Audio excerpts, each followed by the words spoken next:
How's everybody doing?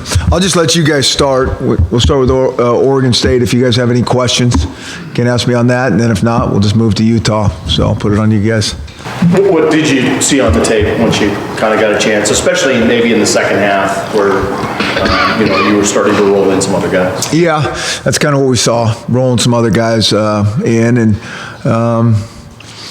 Oregon State can run the ball. And, that's what we had talked about all week and worked on very hard. And first half was really, really good. And the second half, I think it showed up. Everything that we had talked about. And I think you put some different guys in there, or you let your guard down just a little bit, lose a little energy, combination of all those things. Not necessarily any one guy. It's always kind of that team defense type thing. And so that's what we saw. It's kind of what we thought during the game. And I think it'll be, it's good little lesson. I mean, what we're telling the kids is accurate. I mean, it kind of all showed up, what we had talked about all during the week. All different things really showed up. I think when you get a chance to roll in so many guys, because I think you had 64 last game, I think you had 64 at Oregon. How does that really affect in terms of keeping your guys fresh for the year? I know a lot of people talk about how many players you get to play. How does it keep your starters going? I don't think one thing I think about keeping our guys fresh is I think if you're playing 100 plays, a couple games in a row, or high 80s, that type of stuff, that can have a big effect. I think one of the things for keeping your players fresh has to do with how you practice. I mean, I think it's really, we keep, like I said, I've said this before, we keep track of exactly how many reps we have, how many reps guys have, the GPS systems that they wear in the games and in practice. I think that's really, really important. I think playing other guys in the games is important for our team in terms of building depth, building skill in some of these younger guys. There's no substitute for game experience. There's just nothing like it. And so that's what I kind of think is more important than,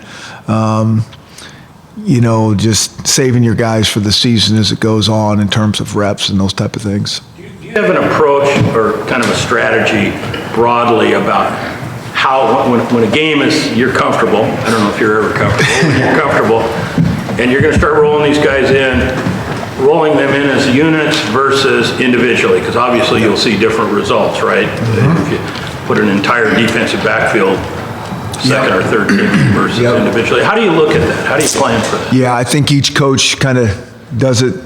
I mean, each assistant coach, they make those decisions. I have some suggestions, but they make the decisions. And I think, starting on offense, if we're going to put in a different quarterback, we don't necessarily want to switch the whole offensive line out. We might put a guy or two in and then kind of go from there.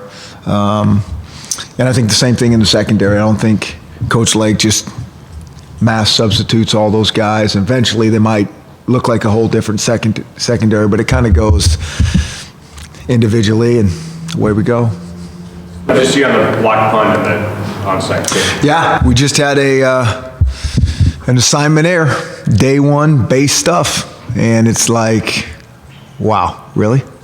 And that's what it was. I mean, it was unbelievable, but that's what it was. You feel like, this is going to sound kind of smart aleck even, I don't know how else to say it, that you've been kind of flirting with fire a bit with the way the kicks are executed with the rugby style and all that? Well, we weren't in rugby when we got it blocked. Right. We're in the most safe protection we can possibly be in. So I think if you study the rugby kicking, they all look like that. If you look at everybody, which we have, you're not gonna block everybody and hold them at the line of scrimmage. And so a lot of that is on the kicker. And Tristan's done a really nice job of getting the ball out. But that's what the rugby style is. And so I think it's a little bit ironic. The best protection we're supposed to have, you get a kick blocked. You say that the rugby style kicks all look like somebody's about to get there. Yeah, that's kind of how it is. What's the logic behind you guys in the rugby style kick when you try to get that? Well, a lot, it's not to kick the ball to the returner, just sitting behind there and kicking the ball up there. There's just so many good returners. You're trying to move the ball around a little bit. And then, the rules are completely different than the NFL. So you can get guys downfield right now, and so you put smaller guys in there in the line that block a little bit and get them out and cover. You time all that stuff obviously in practice, but is part of that, kind of part and parcel, taking a little bit of extra time as that guy moves around to get some downfield coverage? Yeah, you'd like to be, if they're not going to rush, you're going to hang on to the ball. But most everybody's forcing the kick some ways. He's got to read that, right? He does. And you can almost tell pre-snap. Ball's got to come out. What criteria or what details do you look at, Chris, when you're looking at whether to just do a traditional punt or rugby or? I mean, I think it's just a style. I mean, what style do you want to do? And what's the reasoning behind? It's like anything, on offense or defense. I mean, there's a lot of different ways that work.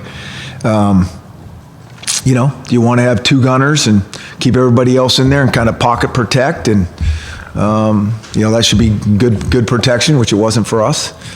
And Time of the game sometimes, or? Yeah, field position, time of the game, situation, all those things, field position, all those different things. Yep. Brian was next man up, that Buck. How did he fare? What do you like about him, I guess? Yeah, he did a great job. He really did. We were really pleased with him, and he's been coming on. He's been getting in there, and he's been getting significant playing time, and certainly that he got much more. And it was good also to see Benning get in there, and he did a nice job as well. So we're proud of both those guys in terms of how they kind of answered, and they got more reps in practice, and so kind of has to do with just building depth like we talk about. Guys got to be ready to go, and they were. You notice when Joe Mathis isn't out there, though? Is there a difference in what you're able to do or anything like that? No. I mean, Joe's a good player, and we all know that. But the scheme doesn't change dramatically because he's not. I mean, I think we pay attention to those type of things, whatever the position, if a guy's not going. But, they're getting reps all along, and you're trying to be prepared for when things happen. Position, how important is size over speed, or does it matter one way or the other? Well, we're always about speed. I don't care if you're talking about O-line. I mean, we want athletic guys that can move. But again, we want them as big as we can grow them. But push comes to shove, we're going to always err on the speed side of things. You still optimistic that you can come back at some point? Yes. And if I asked you if there's any timeline on that, Nope. At the end of last year, where did you want to see Dante Pettis improve as a receiver? Yeah. You see flashes out of all these guys, whatever position, these young guys. And, Dante was a guy that played as a true freshman. And so there's a lot of scheme thrown at these guys, and they play pretty good. But it all comes down to the detail and precision of your position. And so I think when they start to understand that better, they can play, faster and strong, with a stronger mentality. And I think that's kind of what you're seeing out of really that whole crew. So it's, one thing is the third year of hearing the same stuff. So we really can think less and play faster. And, he's a good, sure-handed receiver for sure. He's explosive. He can jump. And he has good speed as well. When Troy transferred, that you'd be playing against him someday in a Pac-12 game? Yeah, I didn't really know. I didn't know about that. What factors went into the decision that you made to transfer? Well, I think when we first got here, those are chaotic times on everybody. We're trying to figure out our identity on offense, and we had Siler and Jeff and all those type of things. And, I think sometimes at the end of the day, as you're working through all those things and you didn't recruit a guy and all the guys just say, maybe I just need a fresh start. I mean, I thought Troy is a good player when he's here, and I knew he'd go somewhere and be a really good player. And I think that's proven true. How has he evolved from what you've seen? I haven't studied him enough to tell you the truth. I've seen him a little bit, and he looks like the Troy that was, he can throw the ball. He throws a nice tight spiral. And, I think the one thing that's different, he's got a ton of reps. When he was here, he wasn't getting a ton of reps, and that's hard to, we always say that, it's hard to be a backup quarterback, and really prove yourself. And so he went and got some, a bunch of reps at a junior college, and then he's gotten a ton in their system, and he's doing a nice job. When you look at Utah, assume you looked at them, all their games and so on. When you look at Utah, their last game, just on the surface, it almost looked like an anomaly, the kind of game, shootout and everything. You see any change there, or is it more the situation as you looked at how they looked earlier in the year versus that game? Yeah, I think you just have games like that. I mean, when you're playing the league, sometimes it's like, they can end up lower scoring games, and all of a sudden you have a high scoring game that's kind of out of characteristic for a team. And I just think that happens. I mean, it's, those things, a game is maybe not supposed to be as tight, and that's just how it goes. I mean, it never goes by the script. I mean, sometimes we fall into a false sense of like, oh yeah, we thought those guys would beat them handily, and that happened, but a lot of times it just doesn't on any given Saturday. So that doesn't really, if you look at the average yards and everything, they're kind of even Steven on the year, almost exact passing rushing. That really doesn't skew how you prepare. No, I mean, I think especially when you get this deep into the season, you study their tape and you see, where their strengths are and how they play, and, one game, I think you can read too much into those things. Yeah. When a scholarship player asks or discusses transfer, what questions do you typically ask of that player, and what do you ask of yourself? I don't know. I really haven't thought about that. It's just kind of on a case-by-case basis. Like I said, I think it is hard when a new coach comes in. I think that's a hard thing. That's hard on everybody. That's hard on the coaches coming in. We don't know the kids. The guys that recruit them aren't here anymore. Scheme may change. All those type of things. And so that's, it's the only time I've really been involved with that, is coming to a new place one time, and we had a lot of turnover. I mean, a lot. I mean, I don't think everybody realizes how many guys. I mean, that happens when you get a new crew in, and everybody's got to find the best fit for them. What was your take on the pass protection overall from Saturday? I thought it was pretty good.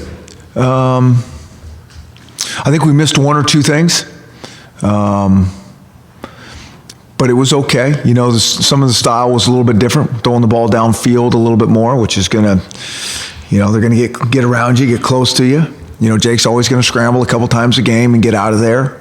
But I didn't think it was significantly different than before. Did you think on that second drive that maybe Jake took some unnecessary shots out there? When he scrambled? Yeah. I thought that one was, and he thought so too. I mean, he knew right away, like, whew.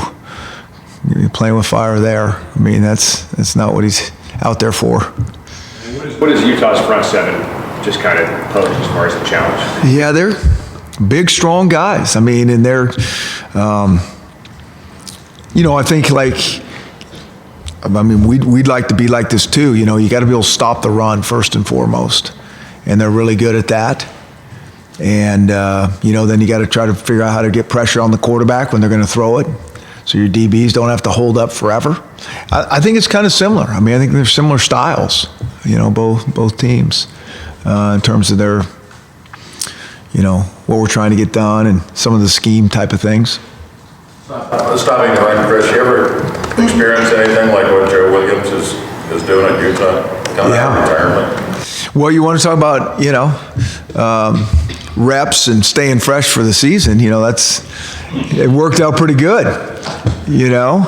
and so, and then he comes back and he's getting more reps than he probably ever thought in his wildest dreams he'd get, but he's doing a heck of a job, and he's a fast guy.